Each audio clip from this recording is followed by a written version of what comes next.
So what would be the effect of joining the euro and tying Britain's economy into this one-size-fits-all arrangement with the other nations of the EU?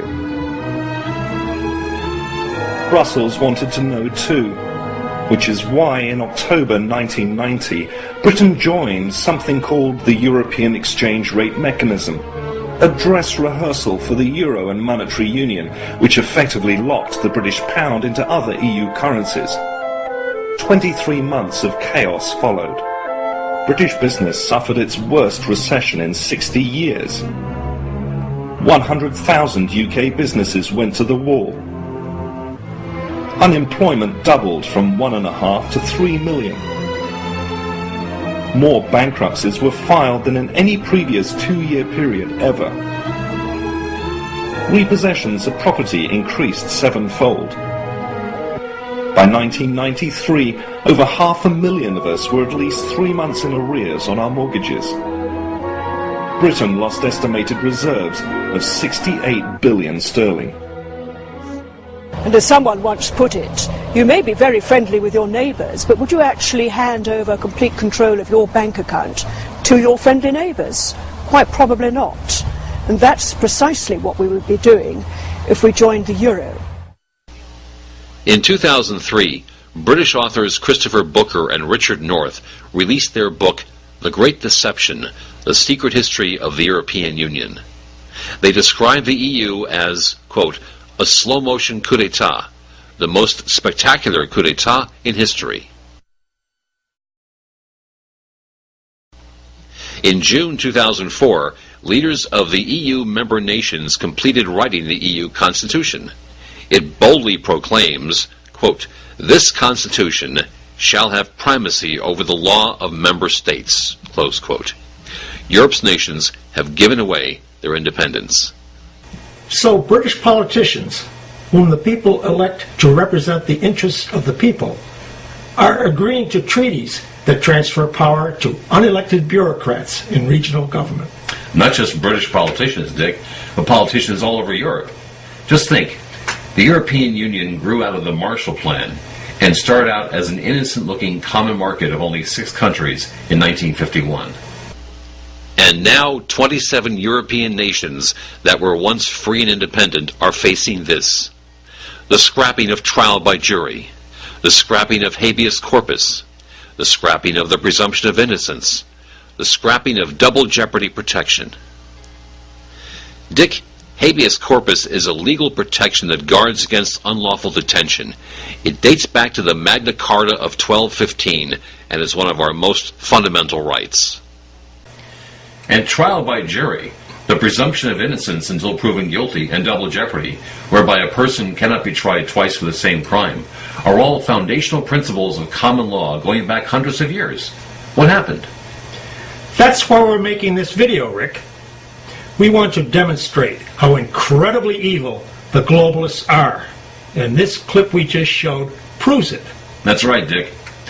And what's happening in Europe, the loss of national sovereignty and all individual rights, is also on the table for the rest of the planet, including North America.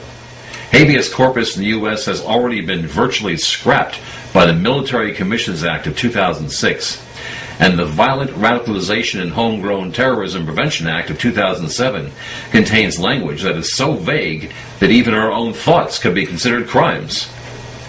The geopolitical analyst who authored The Story of the Common Market wrote this in 1973. The CFR saw the common market from the first as a regional government to which more and more nations would be added until the world government which the UN had failed to bring about would be realized. At a favorable point in the common market's development, America would be brought in. But the American public had to be softened first and leaders groomed for the changeover. That changeover, Dick, is the second major increment on the road to world government. It's been going on for more than 10 years. And it's called the North American Union, the NAU for short, Rick. I think this is a good time to discuss the North American Union and how it began. Okay, you start. Why me?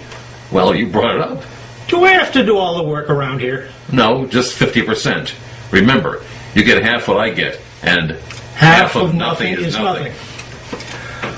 All right. On March 23, 2005, President Bush, Mexican President Vicente Fox, and Canadian Prime Minister Paul Martin met secretly in Waco, Texas.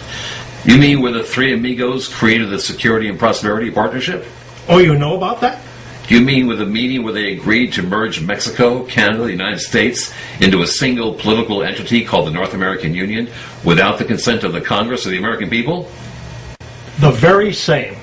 Where the only borders would be on the perimeter of the continent, south of Mexico, north of Canada, and east and west along the Atlantic and Pacific Oceans, all without the consent of the Congress or the American people? You've got it.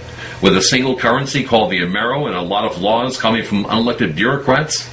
Without the consent of the Congress or the American people? You know a lot about it, don't you? Never heard of it. And neither have most other Americans.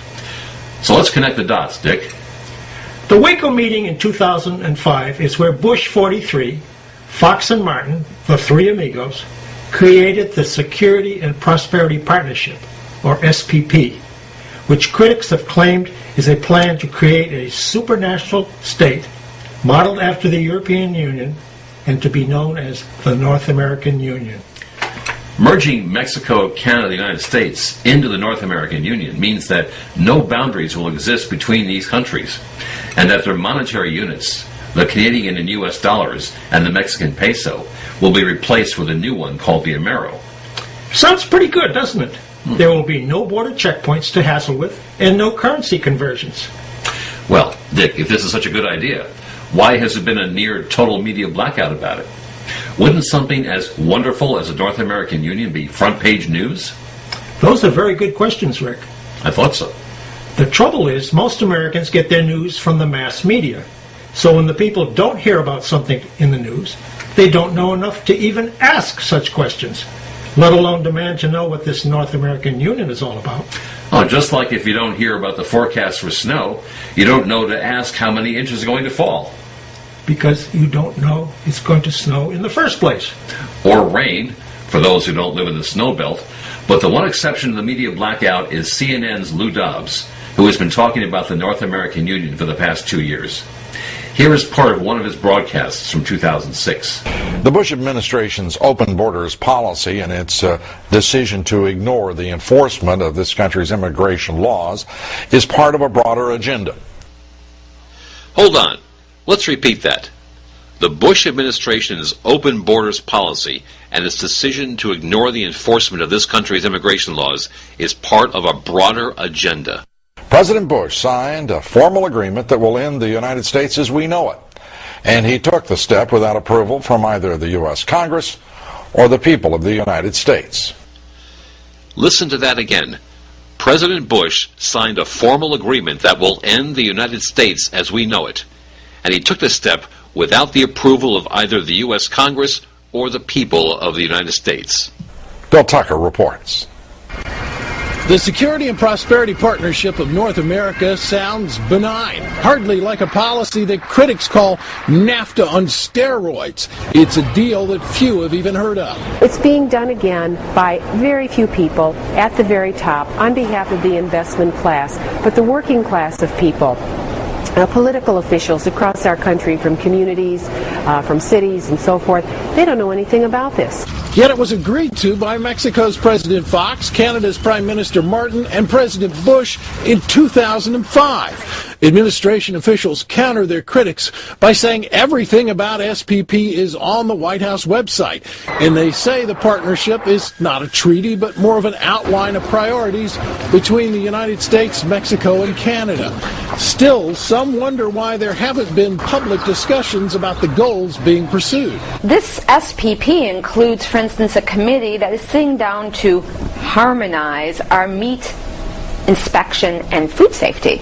So how far away from a trade agreement can your dining room table and what you feed your kids be?